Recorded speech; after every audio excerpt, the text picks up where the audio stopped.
إن الذين يخشون ربهم بالغيب لهم مغفرة وأجر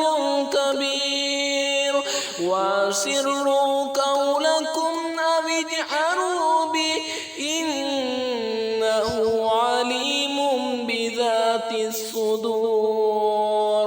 ألا يعلم من خلق وهو اللطيف الخبير هو الذي جعل لكم الأرض ذلولا فامشوا في مناكبها وكلوا من رزقه